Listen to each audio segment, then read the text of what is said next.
Vector or cross product. आप तो बताएं ना कदीर वाले स्कूल में वो कदीर का। अच्छा जी,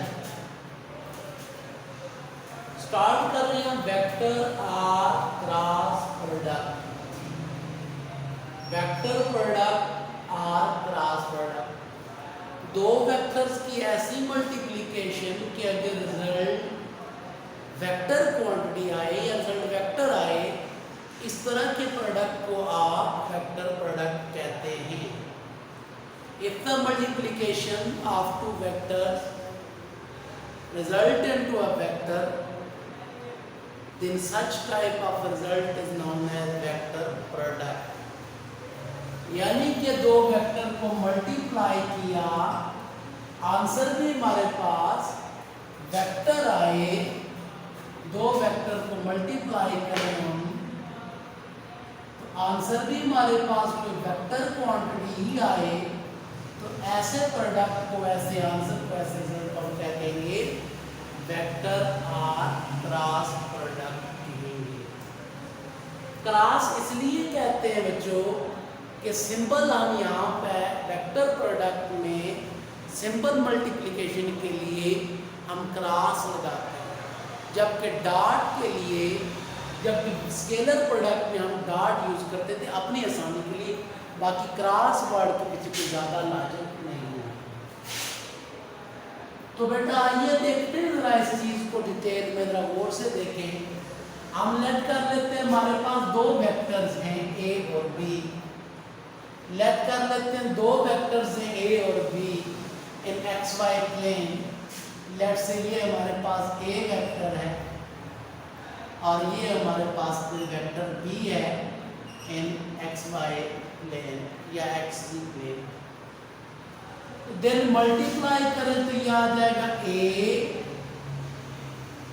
क्रॉस बी। दो वेक्टर का क्रॉस वेक्टर प्रोडक्ट अगर है तो उसको सिंबॉलिकली रिप्रेजेंट करते हैं क्रॉस से, सो इस वास्ते हम इसको क्रॉस प्रोडक्ट भी कहते हैं। तो बाय डेफिनेशन क्या आएगा?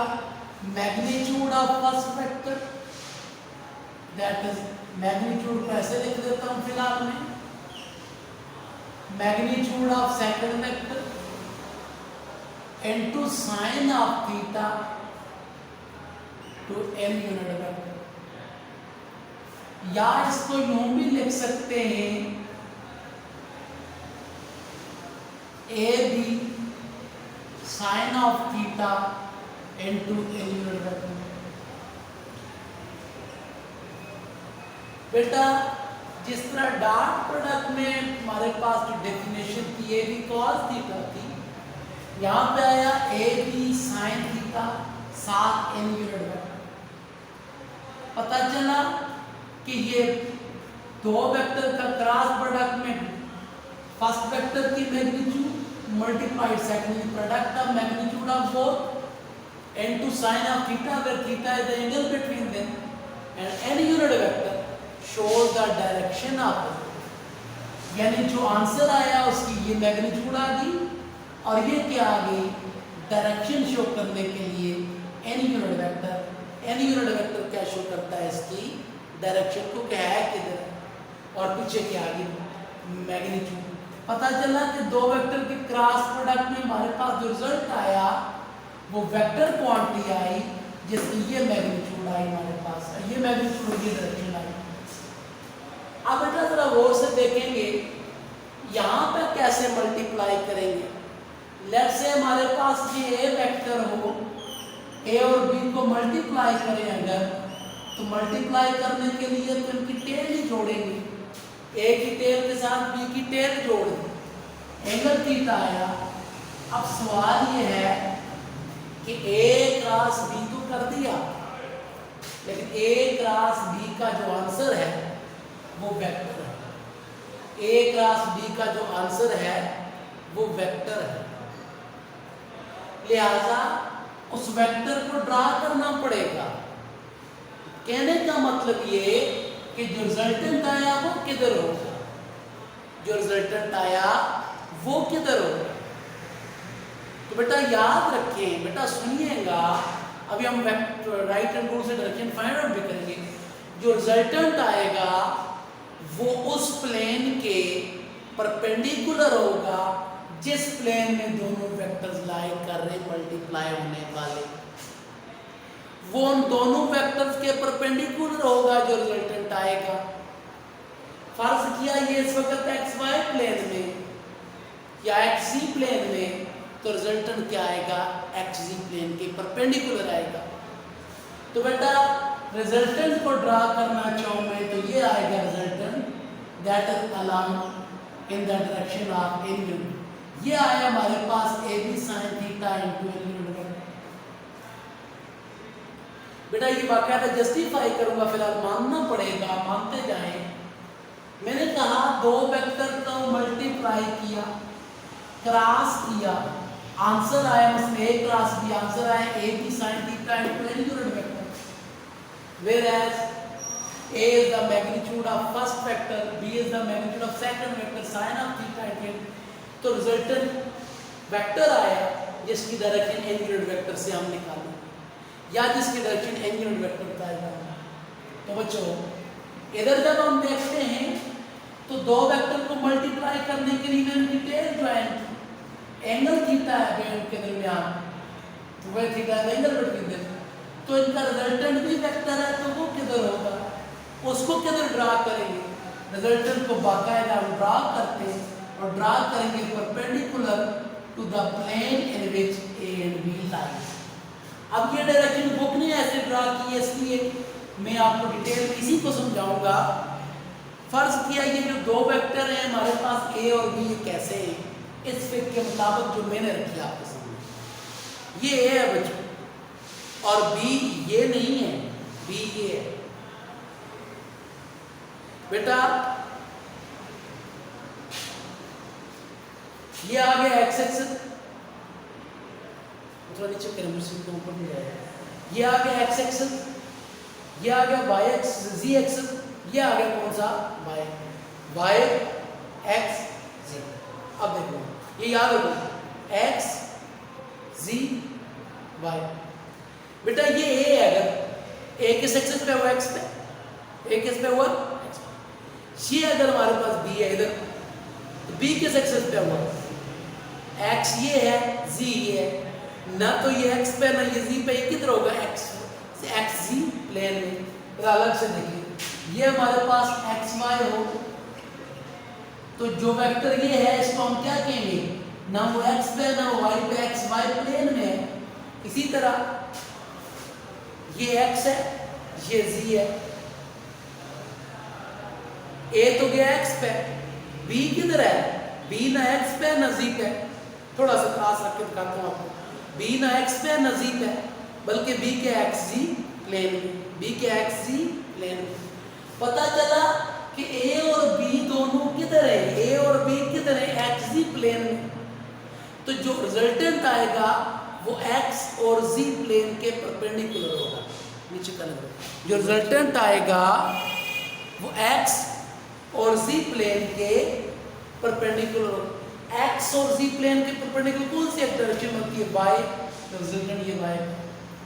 बेटा इस फिगर में b जो है आपको बजाय x y प्लेन में लग रहा है, ऐसे लग रहा है, ऐसे लग रहा है b ऐसे लग रहा है, जबकि b हकीकत में ऐसे है, x ये x ये z, तो b किस में है, x और z प्लेन के अंदर है, तो b x z प्लेन में है, a x एक्सिस पे है। पता चला a और b किस एक्सिस पे है, किस प्लेन में, x z प्लेन में।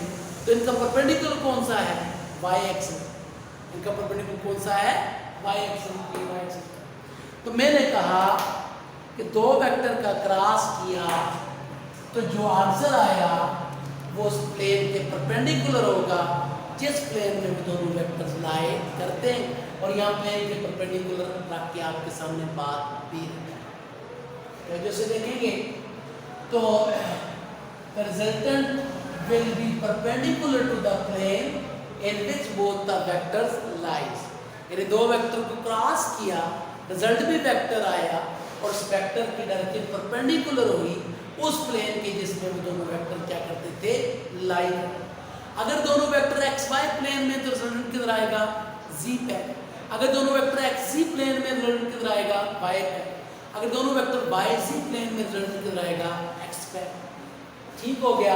तो ये था हमारे पास, यानी कहने का मतलब आप ये कह सकते हैं कि अगर हमारे पास वेक्टर एक्स जी प्लेन में है तो रिजल्टेंट वाई पे।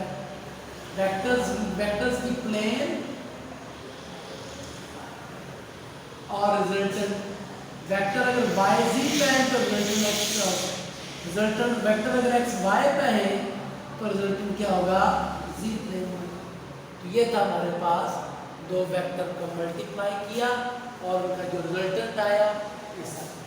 अब रिजल्टेंट की ये डायरेक्शन फाइंड आउट कैसे करते हैं? फाइंड आउट करते हैं बेटा, direction find out by right hand rule.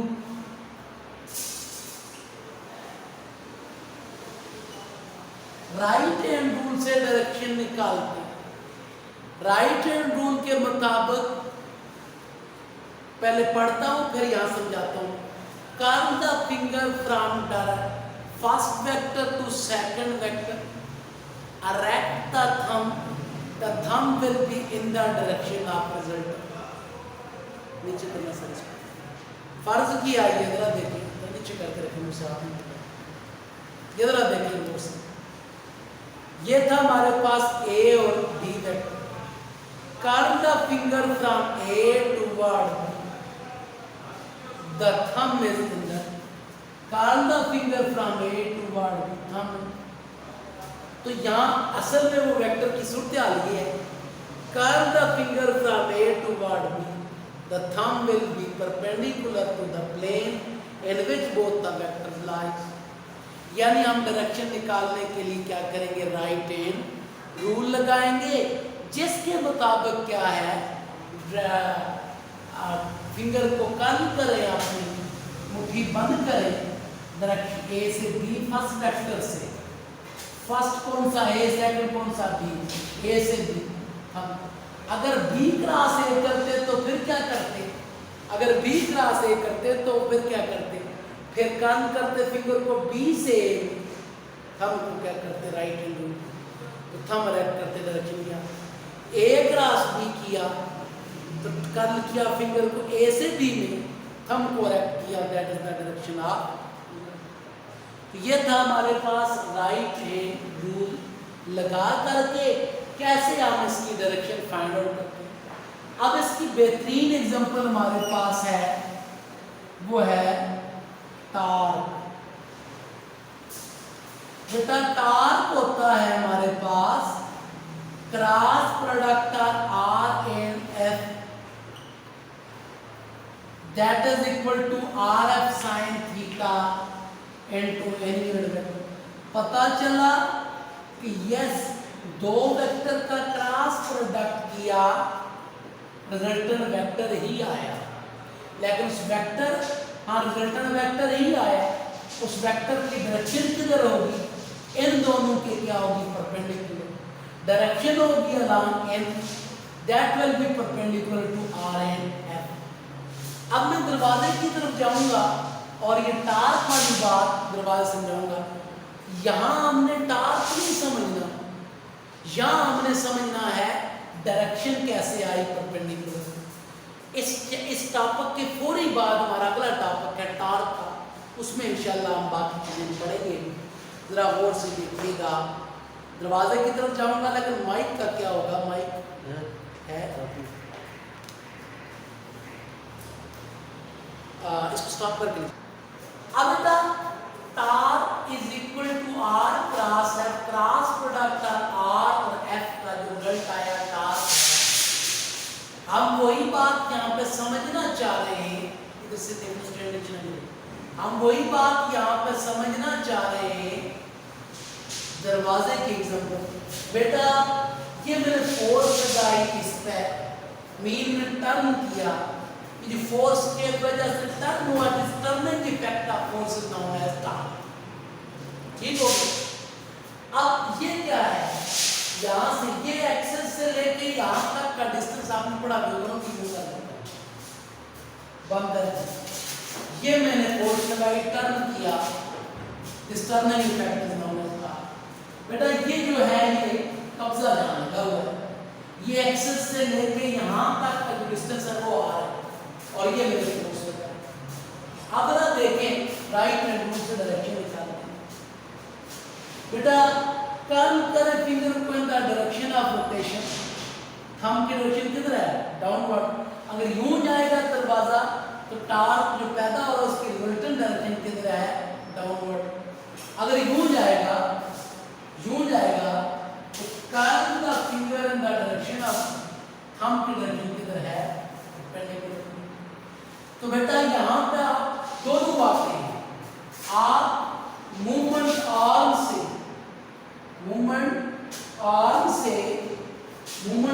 से फोर्स की डायरेक्शन में टर्न करें, मूवमेंट आर्म वो है उससे फोर्स की डायरेक्शन में टर्न करें या रोटेशन की डायरेक्शन में टर्न करें, एक ही बात होगी। बेटा इस चीज को हमने अभी डिटेल में पढ़ना है, जब टॉर्क का टॉपिक नेक्स्ट स्टार्ट करूंगा। फिर हम जस्ट डायरेक्शन समझानी थी मैंने, और ये समझाना था कि यस दो क्वांटिटीज का क्रॉस प्रोडक्ट, दो क्वांटिटी को मल्टीप्लाई करें तो रिजल्टेंट हमारे पास कोई वेक्टर क्वांटिटी आता है। ये ट्रू है, ये बात, ये दुरुस्त है ये बात। बेटा ये था हमारे पास वेक्टर और क्रॉस प्रोडक्ट का बेसिक इंट्रोडक्शन, जिसमें आपने 3 से 4 बातें पढ़ी। पहली बात वेक्टर प्रोडक्ट वो जिसमें वो मल्टीप्लिकेशन जिसमें रिजल्ट वेक्टर क्वांटिटी आता है। दूसरा mathematically A cross B equal to B sin theta into x cross y equal x y sin theta into where magnitude of first magnitude of second sin of theta into, ये सारी magnitude आ गई और एक क्या है, direction. फिर आपने graphically draw किया इसको और कहा कि डायरेक्शन होगी perpendicular to the plane in which both the vector lines. जिस प्लेन में दोनों वेक्टर को परपेंडिकुलर ड्रा कर दो, निकालेंगे कैसे डायरेक्शन, राइट रूल से। मसलन ये ए है और ये बी है, तो ए से बी, अगर बी क्रॉस ए करना चाहे बी से, तो ये था राइट रूल से। फिर आपने एग्जांपल देखी इसकी, टॉर्क की आर क्रॉस एफ हमारे पास। एक आखिरी जुमला कह के मैं कैरेक्टरिस्टिक्स की तरफ बढ़ना चाहूंगा। थीटा साइन थीटा उस वक्त आता है क्योंकि साइन थीटा की वैल्यू, साइन की वैल्यू मैक्सिमम कब होती है, साइन की वैल्यू मैक्सिमम होती है साइन ऑफ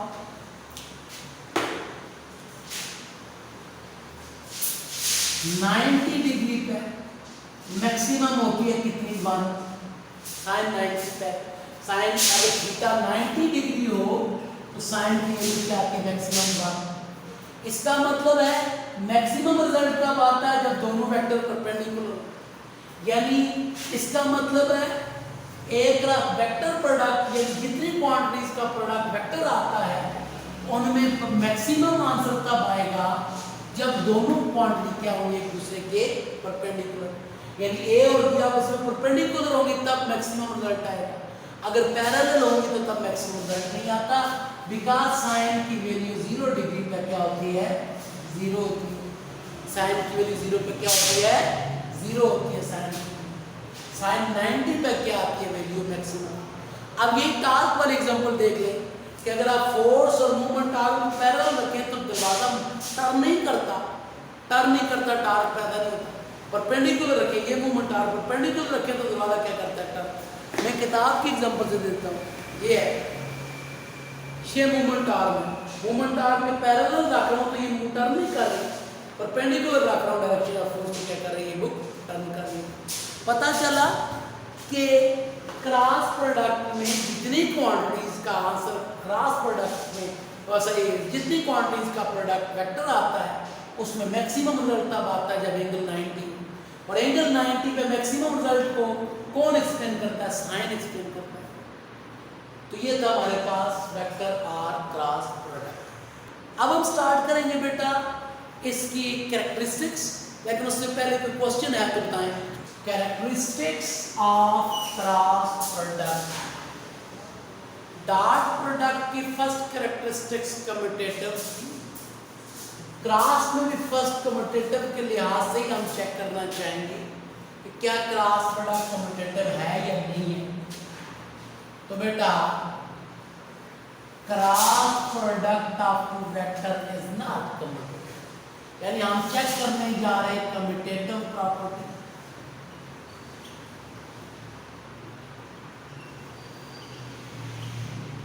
तो इसके हवाले से cross product of two vectors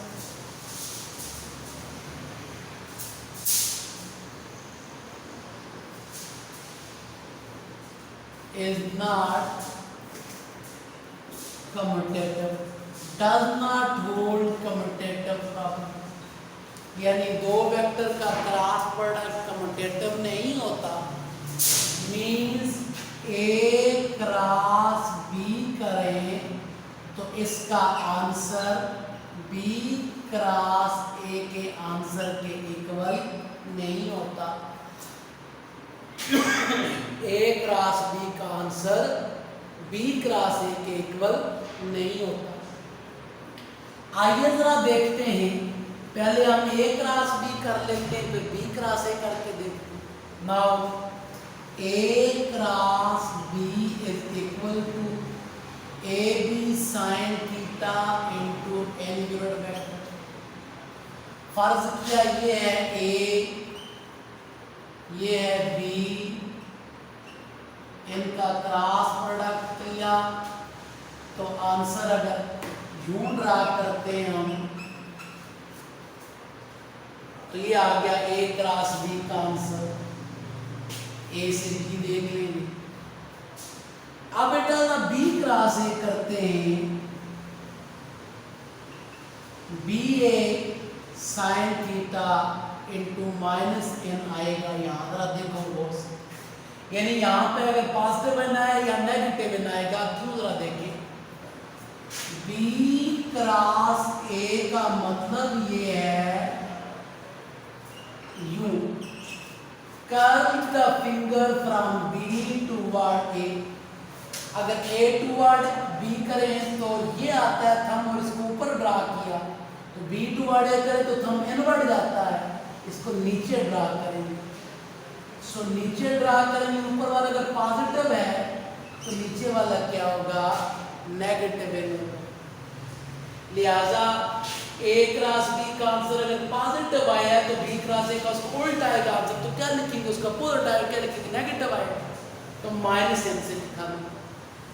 so A cross B और बी क्रॉस ए में जो फर्क ऑलवेज ये फर्क रहेगा।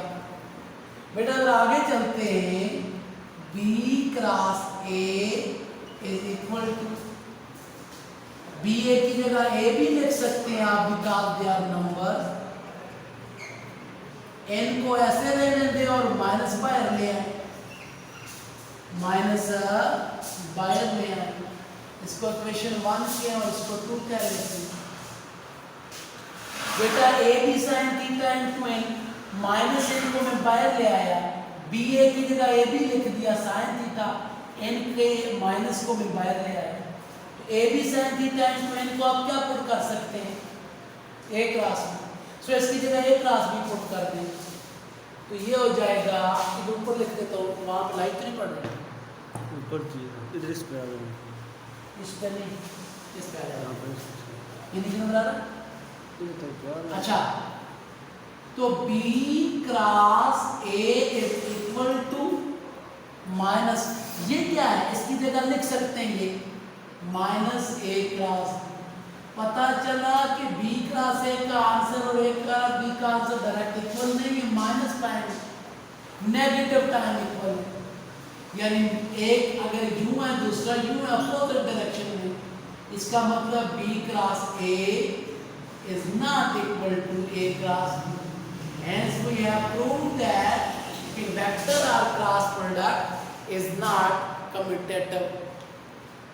तो बाकी इंशाल्लाह सेकंड कैरेक्टरिस्टिक्स नेक्स्ट लेक्चर में वीडियो स्टार्ट करेंगे।